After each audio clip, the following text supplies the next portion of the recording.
Michigan-Florida State game. I want to hand my congratulations to the Michigan Wolverines for beating the Florida State Seminoles tonight. Tonight, 58-54. What a hard-fought victory was for the Wolverines.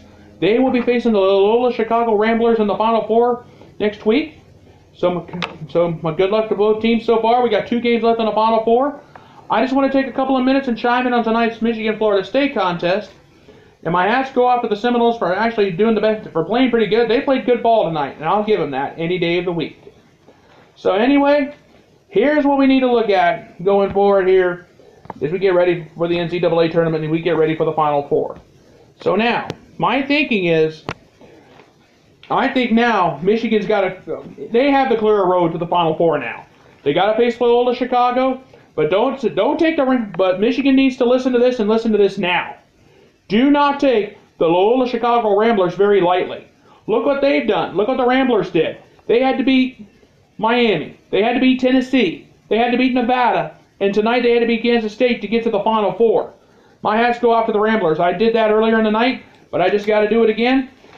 But because Michigan, you better pay attention to this because you guys did not shoot well at all tonight. And I've got the numbers for the game. I'll get to that in a second. But the Wolverines have got to answer the bell. They can't play a lot of no more close games. That Michigan-Houston game a couple weeks ago, that was too close for a lot of people's comfort for everybody in Ann Arbor. The bottom line is they have to answer the bell. They got to answer the bell early against Loyola Chicago because Loyola Chicago just blew Kansas State's doors off tonight. So I have the numbers for the game.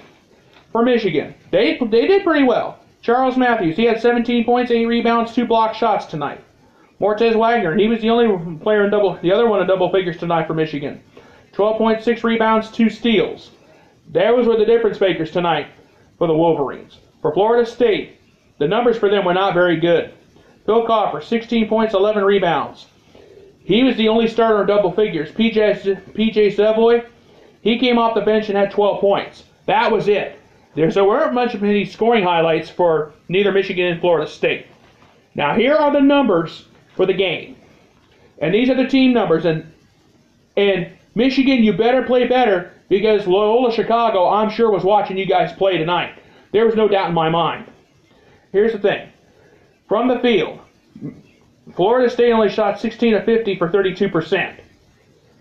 Michigan, they played well. They shot 19 of 49 for 36.8%. For Michigan, from the free throw line, they shot from three-point land. They only shot 4 of 22 for 18.2%. That is not good at all.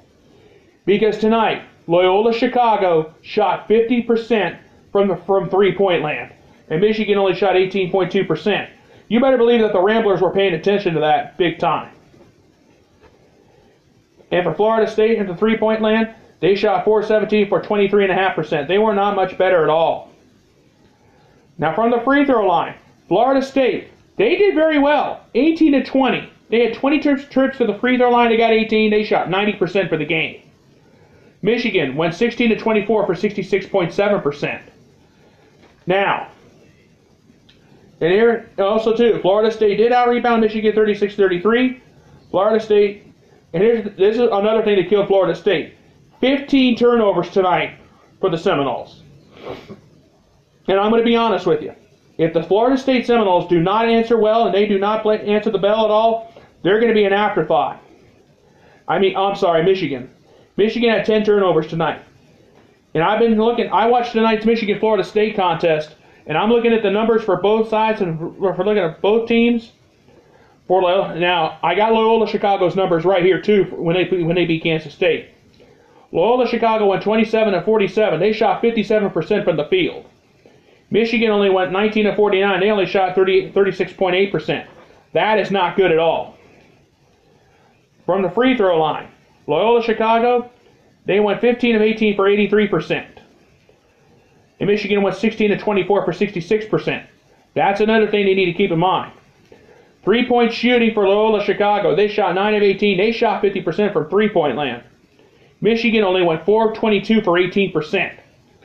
So yes, if I was Michigan, you better watch game films of tonight's Loyola Chicago Kansas State contest Because you think the Ramblers, they may be an 11 seed, and they might be out of the Missouri Valley Conference. But I'm going to say this now. Michigan's going to have their hands full against the Ramblers next Saturday night. And here's why. Loyola Chicago shot 50% from the field. They went 80% from the free throw line. And they shot 50% from three-point land. Michigan struggled. They had their struggles all night. Now the Wolverines are in the Final Four, yes. And my hats go off to them. But if I was Michigan, I'd be watching every game film of Loyola Chicago to see what they can do to stop them. Because tonight, they barely escaped Florida State. And if I was a Michigan fan, which I'm not, I would be worried in Ann Arbor, because Loyola Chicago is not a team to take lightly at all. Bottom line. Well, folks, I just want to take a couple more minutes I just want to take another second to say this. Michigan has had a lot of heartstoppers in this year's NCAA tournament. They had a heartstopper against Houston. They cannot have another one against Loyola Chicago. Again, I'm going to tell you now. Now, the Wolverines are in the Final Four, yes. But they got a lot of work to do. And I would be worrying in Ann Arbor tonight. You guys did beat Florida State, yes, you won your regional. But Loyola Chicago is not a team to take lightly. They may be an 11 seed, but never take the low seeds lightly. Bottom line. Well, folks, I'm going to go ahead and go to bed for tonight. I just wanted to take a couple of moments to chime in on this game tonight. I will be back. I have a live Facebook show Monday night at 6 p.m. Eastern Time. Join me for my weekend wrap-up. I also do a breakfast show Saturday morning at 9 a.m. live on Facebook. And I also do an 11 o'clock wrap-up on Saturday night on Facebook as well. I'm going to be doing more YouTube videos. I'll be sharing them with all my Instagram viewers, my Twitter viewers, and my Facebook viewers. So for all of you folks out there, keep watching my videos, and because I'm going to promise you, you will get the straight facts from the only honest man on Facebook, Twitter, and right now here on YouTube and Instagram. So I want to say goodnight to all of you. You guys have a great night. I want to thank everybody for tuning in, and you guys are a great bunch. So for all of us here in YouTube land, good night, good luck, and thank you. And I thank you, and good night, everybody, and thank you.